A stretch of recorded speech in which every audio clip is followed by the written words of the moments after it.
एकांकी के शुरुआत में जानकी यानी सीता और रावण की दासी सुनंदा के बीच कुछ बातचीत होती है। फिर जानकी कबूतरों के जोड़े को देखकर कहती है, पंचवटी में भी पशु पक्षी के जोड़े थे और उसके साथ श्री राम थे। सुनंदा जानकी से कहती है कि तुम्हें भी एक दिन इस रानीवास में रहना पड़ेगा।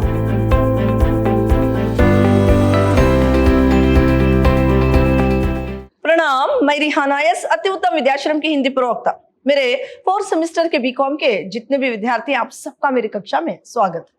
मेरे प्रिय विद्यार्थियों, इस सेमेस्टर जो आपके लिए यूनिट 2 में जो आपकी एकांकी है अशोक वन, आज मैं उसी के बारे में जानकारी दूंगी। पहले हम इस एकांकी के जो एकांकीकार हैं लक्ष्मी नारायण मिश्रा, इनके बारे में संक्षिप्त में जानेंगे। लक्ष्मी नारायण मिश्रा, इनका जो जन्म है 18 दिसंबर 1903 में उत्तर प्रदेश में आजमगढ़ जिले के बस्ती गांव में जो है इनका जन्म हुआ। इनकी जो रचनाएं वो इस प्रकार है। अशोक 1926 को जो इन्होंने लिखी थी। फिर राजयोग, सिंदूर की होली, राक्षस का मंदिर, मूर्ति का रहस्य और गरुड़ ध्वज, वत्सराज, आधी रात, अशोक वन, कावेरी में कलम, ये सब इनकी लिखी हुई रचनाएं हैं। इनकी मृत्यु जो है 19 अगस्त 1987 को, जब ये 84 इयर्स के थे, उस वक्त इनकी मृत्यु हुई थी। जो आपके लिए अशोक वन एकांकी है, ये रामायण के एक प्रसंग को लेकर इस एकांकी को लक्ष्मी नारायण जी ने लिखा है। इसको 1959 को इन्होंने लिखा था। ये एक श्रेष्ठ चरित्र प्रदान पौराणिक एकांकी है, एक पौराणिक एकांकी जिसमें श्रेष्ठ चरित्र जो है वो सीता का इसमें नजर आता है। फिर यहाँ पर देखिए, एकांकीकार ने सीता के चरित्र की सात्विकता और पतिव्रता, धर्म पालन, पवित्रता और रावण की चरित्रहीनता एक साथ मिश्रा जी का जो है बुद्धिवादी रूप है। सीता की पवित्रता और रावण की चरित्रहीनता एक साथ मिश्रा जी का बुद्धिवाद इसे मान्यता नहीं देती। इसीलिए सीता की पवित्रता दिखाने के लिए मिश्रा जी रावण को चरित्रहीन के रूप में जो है चित्रित किया। सीता की पवित्रता को दिखाने के लिए इस एकांकी में जो है रावण को चरित्रहीन जो है उसे इन्होंने इस एकांकी में दिखाया है। रावण का अपनी रमणियों के साथ अशोक वन जाना, अपनी पत्नियों के साथ अशोक वन जाना, सीता का हृदय जीतने की कोशिश करना, उसे मारने की धमकी देकर वापस लौट जाना, ये कथा का मूल जो है रूप है। इस एकांकी के जो पात्र हैं वो इस प्रकार है। रावण लंका का राजा और जो है जानकी यानी सीता, जानकी यानी सीता चित्रांगदा दूसरी पत्नी है रावण की। मंदोदरी पहली पत्नी रावण की है। पहली पत्नी का नाम जो है वो मंदोदरी है, रावण की पत्नी, और दूसरी पत्नी का नाम जो है चित्रांगदा है। इसके अलावा यहाँ पर सुनंदा जो रावण की दासी है, मेघनाथ जो कि रावण का बेटा है, रावण और मंदोदरी का ये बेटा है। फिर सुलोचना, ये जो है सुलोचना जैसे सीता का अपहरण हुआ था, इसका भी उसी प्रकार यहाँ पर लेकर आए हुए थे सुलोचना को। ये एक जो पात्र है इस एकांकी के। रावण जब सीता को पंचवटी से उठाकर अपनी लंका में लेकर आता है, पंचवटी से रावण जब सीता को उठाकर आता है, शूर्पणखी की रावण को कहते हैं, शूर्पणखा यानी रावण की बहन, कुछ झूठ अपवाद जो है राम पर लगाती है, जो राम और लक्ष्मण पर अपनी प्रेम की याचना करने गई शूर्पणखी की को जो है यहाँ पर जो है उसकी नाक और कान काट कर भेज देते हैं। इसका अपमान हो जाता है, तो इस अपमान का बदला लेने के लिए रावण को वो झूठ कह देती है। तो रावण अपनी बहन की ये दशा को देखकर सीता का अपहरण करता है। सीता का अपहरण पंचवटी से वो करता है।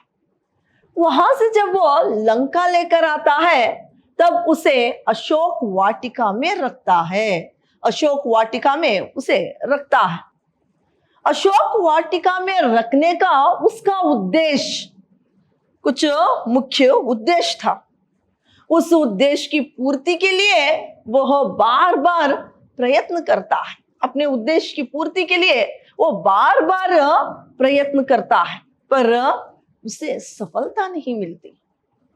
एकांकी के शुरुआत में जानकी यानी सीता और रावण की दासी सुनंदा के बीच कुछ बातचीत होती है और सीता बहुत दुखी है। वो राम से दूर हुए 10 महीने हो गए हैं। राम से दूर हुए 10 महीने हो गए हैं। सीता सुनंदा को बहन करके पुकारती है। तब सुनंदा कहती है, इस लंका में केवल वह बहन बनने लायक है, वो है सुलोचना। केवल बहन बनने के लायक सुलोचना है करके बताती है। उसे भी जानकी की तरह इस लंका में उठाकर लाया गया था। सुलोचना का श्रृंगार मंदोदरी करती है। सुलोचना बहुत ही सुंदर है करके वो बताती है।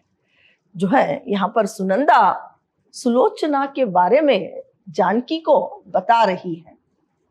सुलोचना आपको बहुत सुंदर कहती है। यहाँ पर सुनंदा सीता से कहती है, सुलोचना जानकी को यानी सीता को बहुत सुंदर कहती है, आपको बहुत सुंदर कहती है करके वो बताती है।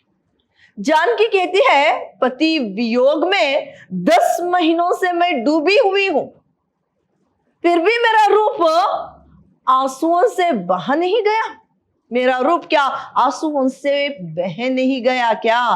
10 महीने हो गए हैं श्री राम से दूर होकर करके वो बताती है। क्या अभी भी मैं सुंदर लगती हूं? एक प्रश्न सुनंदा से कहती है। यह प्रश्न सुनंदा से जो है करती है। फिर जानकी कबूतरों के जोड़े को देखकर कहती है, पंचवटी में भी पशु पक्षी के जोड़े थे और उसके साथ श्री राम थे। यानी पंचवटी में भी जो है पक्षी पशुओं के जोड़े थे और सीता के साथ श्री राम थे, वहां पर भी जोड़े थे। पंचवटी में जब मैं थी, मेरे साथ मेरा जोड़ा जो है श्री राम मेरे साथ थे करके पंचवटी में बिताए हुए पल को वो याद करती है। अपने पति को यहाँ पर याद करती है। फिर वो अपनी जीवन की कल्पना करने लगती है। फिर अपने जीवन की कल्पना वो करने लगती है। फिर कहती है, पिछले जन्म में हम भी कोई जो है पक्षी रहे होंगे करके वो बताती है। फिर वो दुख प्रकट करने लगती है। फिर सुनंदा से रावण के चरित्र के बारे में बात करने लगती है। सुनंदा रावण के चरित्र के बारे में बात करने के लिए डरती है। उसे जो है डर लगने लगता है। रावण के साथ उसकी सेविकाओं का भी संबंध था। इसकी बात जो है जानकी सुनंदा से करने लगती है। रावण का जो संबंध है वो सेविकाओं के साथ भी था। ये जो है बात जानकी सुनंदा से करने लगती है, लेकिन सुनंदा डरने लगती है। रावण के चरित्र के बारे में बात करने के लिए वो डरने लगती है। यहाँ पर देखिए, ये जो सुनंदा और जानकी में बातें हो रही है, तो यहाँ पर उपन्यासकार ने रावण के चरित्र को यहाँ पर हीन दिखाया है। उसके बारे में कोई विरोध नहीं करता। मंदोदरी की जो माँ है, माया, जो अपनी बेटी की स्वार्थ के लिए सहस्त्र कर किशोरी दासियां भेजी हुई थी। यहाँ पर मंदोदरी जो रावण की पहली पत्नी थी, उनकी माँ जो माया थी, वो जो है किशोरी सेविकाओं को रावण के पास जो है भेजी हुई थी। यहाँ पर सहस्त्र कर कर किशोरी जो है अपनी बेटी की स्वार्थ के लिए किशोरी जो दासियां भेजी हुई थी करके बताती है, जिसमें प्रमुख सेविका थी कपिला। ये प्रमुख सेविका थी कपिला, उसकी बेटी सुनंदा थी, जो जानकी के साथ अभी एक रावण की सेविका बात कर रही है, वो कपिला की ही पुत्री थी। ये सब सेविकाएं रावण के राजमहल में रहती थी। हालांकि रावण चाहता तो सीता को भी अपने राजमहल में रख सकता था, लेकिन उसने सीता को अशोक वाटिका में रखा। सीता के विरुद्ध वो जाना वो नहीं चाहता था। रावण सीता के विरुद्ध जाना नहीं चाहता था। मेघनाथ मंदोदरी के पेट से जन्मा था, इसलिए वो लंका का युवराज था। और सुनंदा, तुम तो कपिला की पेट से, यानी एक दासी के पेट से जन्म लिया है, इसीलिए जो है तुम सेविका हो करके यहाँ पर जानकी सुनंदा से कहती है। सुनंदा, तुम एक दासी के पेट से जन्म लिया करके वो बताती है। कपिला के पेट से तो तुम्हारा कोई महत्व नहीं, तुम कपिला के पेट से जन्म ली है तो क्या तुम्हारा कोई महत्व नहीं करके जानकी जो है सुनंदा से कहती है। इस विषय पर कोई बात करना नहीं चाहती थी सुनंदा। वो बहुत ज्यादा भयभीत हो गई थी। कोई इस बात को ना सुन ले, ये वो जो है डरती थी। कोई सुन लेगा तो क्या होगा करके वो डरती थी। और रावण उसे क्या दंड देगा, ये बात सुनकर रावण क्या दंड देगा, इसकी चिंता सुनंदा को थी। इसी से वो भयभीत जो है हो गई थी। उसने रानियों का नाम बताया। जानकी कहती है, त्रिजाटा भी रानियों के नाम ही बताया था। त्रिजाटा भी, जब इस बात से मैंने इसी एक विषय में मैंने बात की, तो त्रिजाटा ने भी जो है रानियों के बारे में ही बताया करके बताती है। सुनंदा जानकी से कहती है कि तुम्हें भी एक दिन इस रानीवास में रहना पड़ेगा। जानकी कहती है, यहाँ पर सीता कहती है, जिस दिन मुझे रखेंगे लंका में, उस दिन लंका जल जाएगी करके सीता जो है यहाँ पर सुनंदा से कहती है। जो सोने की लंका है वो जल जाएगी करके जो है यहाँ पर जानकी कहती है, जिस दिन मुझे रानीवास में लेकर जाएंगे, वहां पर मुझे रहना पड़ेगा, उस वक्त सोने की लंका जल जाएगी करके सीता जो है कहती है। फिर वो पंचवटी की बातें सोचकर, कबूतर के जोड़ों को देखकर जो है सीता रो पड़ती है। उसे श्री राम की याद जो है सताने लगती है। आज अशोकावन का माहौल बदल गया है। पिछले 10 महीने से जो था वो माहौल नहीं रहा करके बताती है। आज उससे मिलने रावण और उसकी 2 पत्नियां आने वाले थे। 2 पत्नियां और रावण सीता से मिलने, जानकी से मिलने अशोक वाटिका में आने वाले थे। चित्रांगदा को सीता का श्रृंगार करने भेजा गया था। रावण की जो दूसरी पत्नी थी चित्रांगदा, उसे सीता का श्रृंगार करने भेजा गया था। रावण अपने ऊपर नियंत्रण रखने के लिए अपनी 2 पत्नियों के संग आएगा, ये संदेश चित्रांगदा ने सुनंदा से कहा। ये बात जब सीता को पता चली, सुनंदा से पता चलता है जानकी को, तो ये बात जब सीता को पता चली तो उसे लगा कि ये कोई माया जाल है। उसे लगा कि ये कोई माया जाल है। उसे यह रहकर 10 महीने हो गए। अब तक वो कहाँ थी? उसका पति एक पराई स्त्री से मिलने आ रहा है, तो उसका व्यवहार क्या होगा? एक पराई स्त्री से वो मिलने आ रहा है उसका पति, तो उसका व्यवहार क्या होगा करके भी सोचती। ये कोई नहीं जानता था। चित्रांगदा के मन में सीता के प्रति बेटी का भाव जो है आ जाता है। जब चित्रांगदा सीता का श्रृंगार करने, जानकी का श्रृंगार करने आती है, तो सीता को देखकर उसके मन में बेटी का भाव जो है उत्पन्न होता है। वो अपनी बेटी मानने लगती है। बातों ही बातों में चित्रांगदा सीता को अपनी बेटी के रूप में स्वीकार कर लेती है। दोनों की बातें जब होती है तो बातों ही बातों में चित्रांगदा जो है जानकी को अपनी बेटी जो है मान लेती है, बेटी के रूप में मान लेती है। सीता का श्रृंगार चित्रांगदा माँ जिस तरह से अपनी बेटी का श्रृंगार करती है, उसी प्रकार वो श्रृंगार करने लगती है। सीता माँ को, यानी अब जो है सीता चित्रांगदा को अपनी माँ के रूप में देखती है, तो माँ को वो इनकार नहीं करती।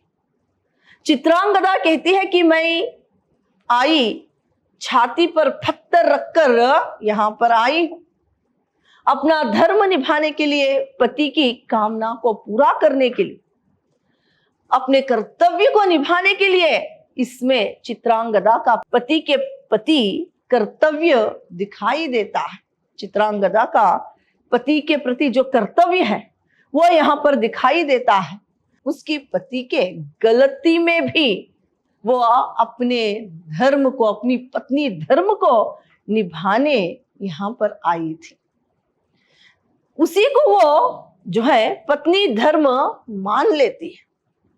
अपने पति के गलत इरादों को, उसके जो गलत तरीके की एक इच्छा थी वो पूरा करने के लिए भी यहाँ जो है चित्रांगदा वो भी जो है पत्नी धर्म मानकर यहाँ पर वो आई थी। सीता जन्म और मृत्यु के रहस्य को जान लिया। पहले वो रावण से डरती थी, अब वो जो है मृत्यु से भी डरती नहीं है। पहले वो रावण से डरती थी, अब अपने मृत्यु से भी वो उसे डर नहीं रहा। इधर सीता अपने पति में सर्वस्व देखती है, तो उधर चित्रांगदा अपने पति रावण में सर्वस्व देखती है। सीता श्री राम में सर्वस्व देखती है, तो चित्रांगदा रावण में सर्वस्व को देखती है। दोनों जो है अपने पति के गलत इरादों की पूर्ति के लिए भी पत्नी धर्म मानकर चित्रांगदा यहाँ पर निभा रही। श्री राम के लिए जो प्रेम था सीता का, और एक जो है पतिव्रता जो सीता थी, वो अपनी पवित्रता को कायम रखकर अपना पत्नी धर्म जो है यहाँ पर निभा रही थी। और श्री राम में ही उसे सब कुछ दिख रहा था, सारा सर्वस्व यहाँ पर दिख रहा था। सीता को लगता है कि अगर चित्रांगदा चाहे तो युद्ध रोक सकती है। जब रावण ने सीता का हरण किया, इसके बाद श्री राम और रावण में युद्ध होना तय है। युद्ध होना तय है। चित्रांगदा इस एक युद्ध को रोक सकती है करके जानकी को लगता है। रावण को समझा सकती है, चित्रांगदा रावण को समझा सकती है। इधर रावण अपनी पहली पत्नी मंदोदरी को लेकर वहां पर आता है। चित्रांगदा और सीता में यहाँ पर माँ बेटी के प्रेम की तरह जो है वो अपनी बेटी का श्रृंगार कर रही है, चित्रांगदा जो सीता को बेटी के रूप में अपना चुकी है। और इधर जो है रावण जो है अपनी पहली पत्नी मंदोदरी के साथ वहां पर आता है। जहां चित्रांगदा का रथ रुका था वहां रावण ने भी अपना रथ रोका और जो है चित्रांगदा जैसे देवी के दर्शन के लिए जो है जाती है, वैसे ही अपना रथ दूर रोककर सीता के श्रृंगार के लिए गई थी।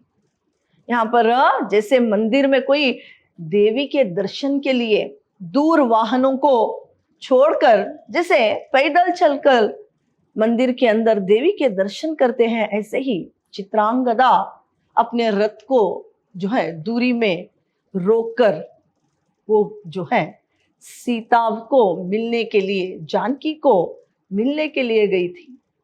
यहाँ पर चित्रांगदा का जहां पर रथ रुका हुआ था वहीं रावण ने भी अपना रथ जो है रोकता है। फिर यहाँ पर देखिए रावण को मंदोदरी अब समझाने लगती है, सीता के प्रति अनुराग त्याग दो करके मंदोदरी जो है रावण को बताती है और राम के पास सीता को भेजने की, वापस भेजने की बात भी करती है। यहाँ पर मंदोदरी रावण को समझाती है, सीता को राम के पास भेज दो करके उसे बताती है। तब रावण यहाँ पर कहता है, यहाँ पर रावण कह रहा है कि पंचवटी में जो विद्रोह फैला रहा है उसको सबक सिखाने के लिए उसने ये सब किया है करके वो बताता है। वो यह भी कहता है कि अपनी बहन शूर्पणखी के जो कान नाक काटा था उसी प्रकार सीता के कान नाक काट कर भेज सकता था, पर वो जो है असाधारण, वो जो है साधारण व्यक्ति नहीं है करके बताता है। वो ऐसे कोई भी अबला पर वो इस तरह से अत्याचार नहीं कर सकता करके बताता है। जैसे मेरी बहन शूर्पणखी की कान नाक काट कर भेजा हुआ था, ऐसे ही मैं जानकी के नाक कान काट कर भेज सकता था, लेकिन मेरा चरित्र साधारण नहीं है करके यहाँ पर वो बताता है। मैं एक साधारण व्यक्ति नहीं हूं और ना ही मैं कोई एक अबला पर इस तरह से अत्याचार कर सकता हूं करके रावण जो है बताता है। ना ही सीता के इच्छा के विरुद्ध उसे पाना चाहता हूं करके रावण जो है मंदोदरी को कहता है।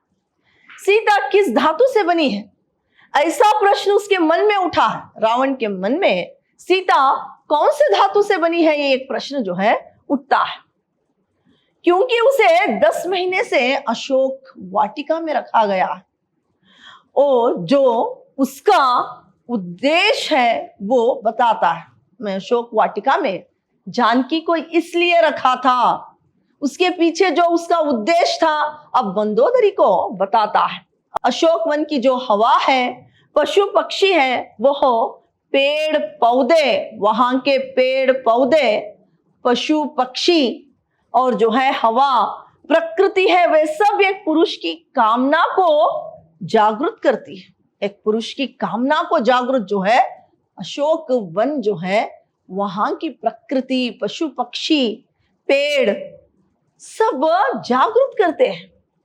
उसे ऐसा लगता था क्योंकि रावण जानता था कि अशोक वाटिका के फूल पत्ते, हवा, प्रकृति में वासना है, पर इस सब का जानकी पर, सीता पर कोई असर नहीं होता, उस पर कोई इसका प्रभाव नहीं पड़ता।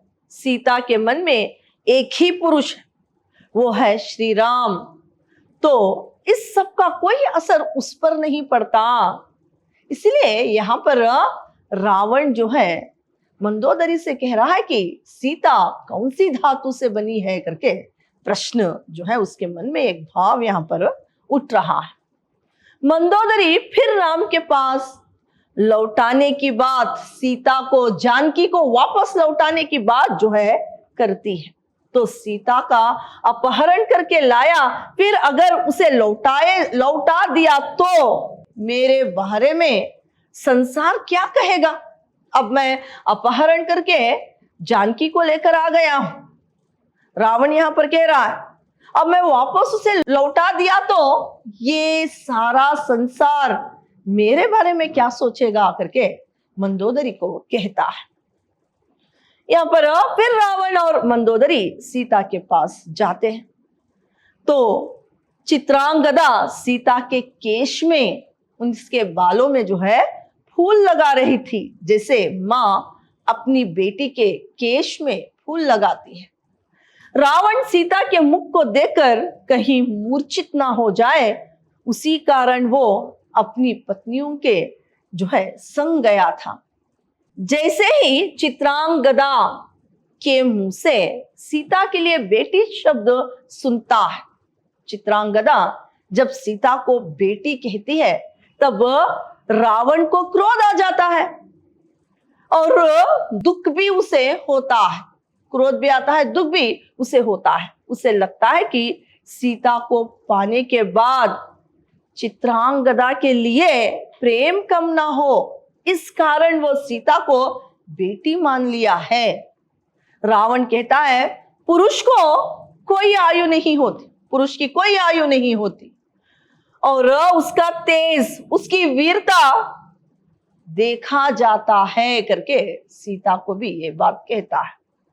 चित्रांगदा ने बेटी माना है पर रावण ने उसे बेटी नहीं माना। यहां पर सीता को जो है चित्रांगदा, रावण की दूसरी पत्नी, अपनी बेटी मान लेती है, अपनी बेटी के रूप में स्वीकार करती है, लेकिन रावण उसे बेटी के रूप में स्वीकार नहीं करता। सीता को पराये मर्द को देखना भी अधर्म लगता है। एक पराये मर्द को देखना भी उसे जो है अधर्म यहां पर जानकी को लगता है। जब रावण प्रणय निवेदन करता है, जब रावण प्रणय निवेदन करता है, रावण सीता के सामने जो है हार जाता है। सीता के सामने वो हार जाता है। सीता उसके गलत इरादों को जो है कभी नहीं मानती, इसीलिए सीता के सामने वो हार जाता है, असफल हो जाता है। रावण, एकांकीकार ये कहते हैं कि रावण के साथ कितने ही स्त्रियों के संबंध रहे हो, पर राम का संबंध जो है सिर्फ सीता के साथ था। राम का संबंध सिर्फ सीता के साथ था, एकमात्र सीता के साथ। रावण गंभीर ध्वनि में कहता है, एक पुरुष की एक ही स्त्री। सीता कहती है, आर्यपुत्र की आंखों में एक ही नारी है। रावण कहता है, विस्मय, आश्चर्य, एक ही स्त्री, एक ही पुरुष की, विस्मय, आश्चर्य है। जानकी कहती है कि ये अशोकवन इस विस्मय को कभी मिटा नहीं सकता। ये अशोकवन जो है इस विस्मय को कभी जो है मिटा नहीं सकता, राक्षस राज करके यहां पर सीता कहती है। यहां पर देखिए, जो आपके लिए अशोकवन एकांकी थी, इतनी ही थी। यहां पर सीता की पवित्रता को यहां पर एकांकीकार ने बताया है, और रावण की चरित्रहीनता को यहां पर जो है बताया है। और यहां पर ऐसी एक वातावरण में रहने के बावजूद भी सीता के मन में कोई वासना उत्पन्न नहीं होती। वो प्रतिव्रता, पवित्र जो है उसका चरित्र था। रावण वे भी अपनी पत्नियों के साथ सीता के पास आता है। यहाँ पर रावण और जानकी के साथ साथ रावण की दो पत्नियों के बारे में भी, और किस तरह से पति के गलत इरादों को भी पूरा करना वो किस प्रकार अपना प्रतिव्रता धर्म समझती है, इसको भी यहाँ पर एकांकीकार ने बताया है। तो आपकी एकांकी इतनी ही थी। धन्यवाद।